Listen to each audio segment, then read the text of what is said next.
एक गांव में सुमन नाम की एक लालची औरत रहती थी। उसके साथ उसका पति और उसका बेटा रहता था। उसका बेटा कोई काम नहीं करता था और आवारों की तरह गली गली घूमा करता था। रवि को उसी के गांव में रहने वाली सीमा नाम की लड़की बहुत पसंद थी। एक दिन रवि सीमा से कहता है, सीमा, मैं तुमसे बहुत प्यार करता हूँ। मैं तुमसे शादी करना चाहता हूँ। जिस पर सीमा कहती है, मुझसे शादी करने के सपने मत देखो। मैं तुम जैसे लड़कों से कभी शादी नहीं कर सकती। ऐसा बोलकर वो वहाँ से चली जाती है। तभी वहाँ उसका दोस्त आता है जो रवि से कहता है, अरे क्या हुआ भाई, सीमा तुझसे क्या कह रही थी? जिस पर रवि कहता है, सीमा भी मुझसे प्यार करती है, बस यही बता रही थी। जिस पर उसका दोस्त कहता है, देखो रवि, मेरी मानो तो तुम सीमा से शादी कभी मत करना। सीमा कोई साधारण लड़की नहीं है। हमारे गांव वाले लोगों का कहना है कि सीमा के अंदर चुड़ैल का साया है। जिस पर रवि कहता है, अरे राहुल, तू भी क्या बात कर रहा है? सीमा कितनी सुंदर लड़की है और इतनी सुंदर लड़की को तू चुड़ैल कह रहा है। जिस पर राहुल कहता है, रवि, तू मेरा दोस्त है, इसीलिए मैं तुझे सतर्क कर रहा था। मेरी मान तो तू उससे शादी कभी मत करना। पर रवि उसकी बात नहीं मानता और अपने घर आकर अपनी माँ से कहता है, माँ, अब मैं बड़ा हो गया हूँ, मेरी भी शादी की उम्र हो गई है। अब आप मेरी शादी कर दीजिए। मेरे सभी दोस्तों की शादी हो गई है। जिस पर उसके पिता कहते हैं, बस काम धंधा कुछ करना नहीं है, तुझे अपनी लड़की कौन देगा? जिस पर उसकी माँ कहती है, आप बस मेरे बेटे को डांटते ही रहते हो। हमने इतनी कमाई क्यों की है? ये सब मेरे बेटे के लिए ही है। क्या आप इसे मरने के बाद अपने साथ लेकर जाओगे? ये सारा धन यहाँ का यहीं रह जाएगा। मेरे बेटे को क्या ज़रूरत है काम करने की? जिस पर रवि कहता है, माँ, मुझे सीमा बहुत पसंद है, आप उससे मेरी शादी तय करवा दीजिए। जिस पर उसकी माँ कहती है, तू चिंता मत कर बेटा, मैं कल ही सीमा के घर जाऊंगी और तेरा रिश्ता तय करके वापस आऊंगी। जिस पर उसका बेटा कहता है, माँ, मुझे पूरा विश्वास था कि आप मना नहीं करोगी। फिर अगले दिन उसकी माँ सीमा के घर अपने बेटे का रिश्ता लेकर आती है, जहाँ वह अपने पैसों का घमंड दिखाते हुए उनसे कहती है, देखिए भाई साहब, वैसे भी आप इस झोपड़पट्टी में रहते हो और आपके पास कुछ है भी नहीं, तो आप अपनी बेटी की शादी मेरे बेटे से करवा दीजिए। हमारे पास पैसों की कोई कमी नहीं है। जिस पर उसका पिता कहता है, पर बहन जी, हमारी उतनी हैसियत नहीं है कि हम बहुत धूमधाम से शादी करवा पाएँ। हम बहुत गरीब हैं, हम बहुत साधारण इंसान हैं, हम आपको क्या दे सकते हैं? जिस पर उसकी माँ कहती है, मुझे आप जैसे गरीब लोगों से कुछ लेना भी नहीं है, बल्कि हम तो गरीबों को दान देते हैं, और आप भी इस रिश्ते से मना मत करना, और 3 दिन बाद ही हम अपने बेटे की बारात लेकर आएंगे। इतना कहकर वह वापस आ जाती है। फिर अपने बेटे से कहती है, बेटा, तुम दोनों की शादी तय हो गई है और कुछ दिनों बाद ही तुम दोनों की शादी है।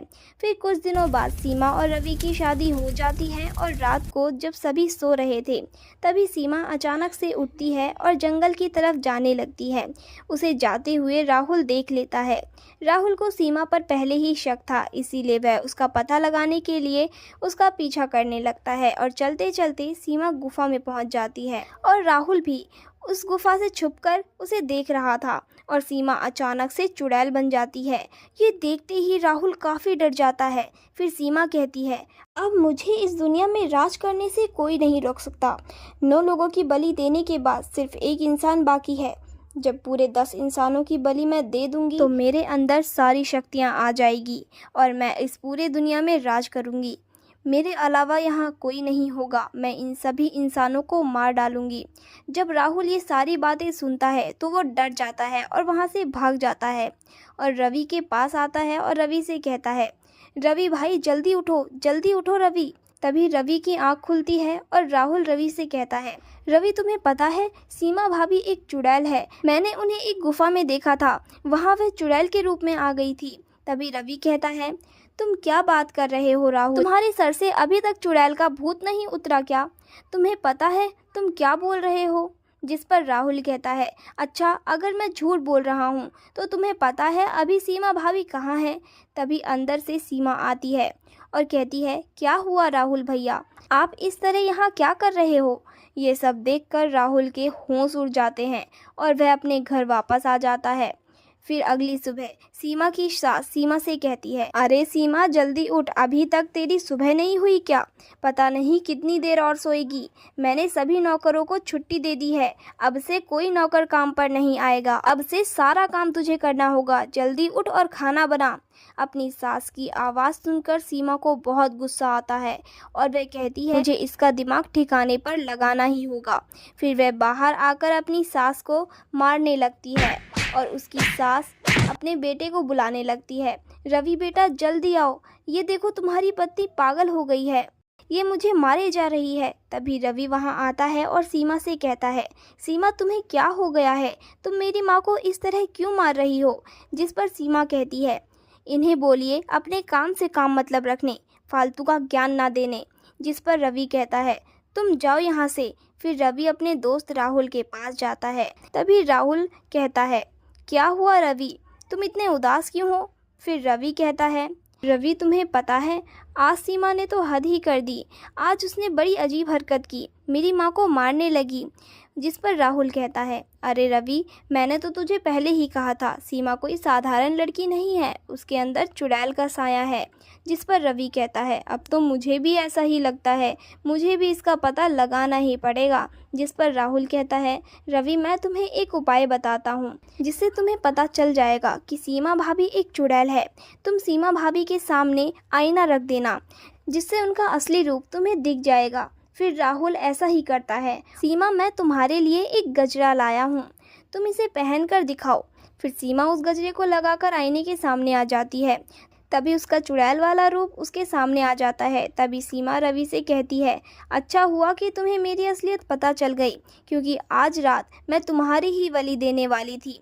इतना सुनकर रवि डर जाता है और वहां से भागते हुए राहुल के घर पहुंच जाता है, जहां उसकी पत्नी राहुल से कहती है, अरे रे ये यहाँ क्या कर रहा है? अब इसकी चुड़ैल पत्नी भी हमारे पास आ जाएगी, जल्दी से रवि को हमारे घर से भगाओ।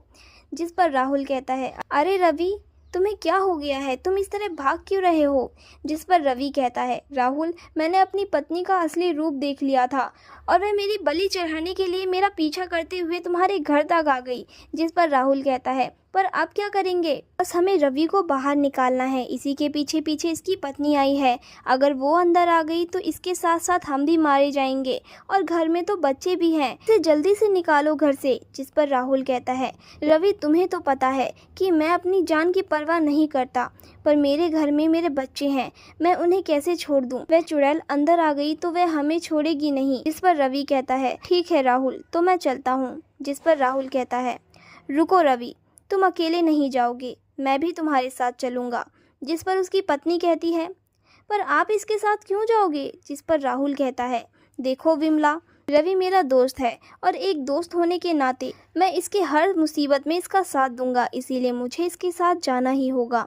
मुझे पता है बाहर जाने के बाद हम दोनों में से कोई नहीं बचेंगे। जिस पर रवि कहता है, राहुल मुझे तुम्हारी दोस्ती पर कोई शक नहीं है, तुम एक बहुत ही अच्छे दोस्त हो, पर तुम अपने बच्चों को छोड़कर मेरे साथ मत आओ, मैं अकेला ही जाता हूँ। जिस पर राहुल कहता है, रवि तुम चिंता मत करो, अब इस चुड़ैल से निपटने का सिर्फ एक ही उपाय है। राहुल अपने मंदिर से हनुमान जी की मूर्ति ले आता है और उसे लेकर बाहर आ जाता है, जिसे देख वो चुड़ैल कहती है, अच्छा हुआ तुम दोनों बाहर आ गए। जिस पर राहुल कहता है, दो नहीं हम 3 जने हैं। फिर वे उसके सामने हनुमान चालीसा पढ़ने लगते हैं, जिस कारण वह चुड़ैल जलकर मर जाती है।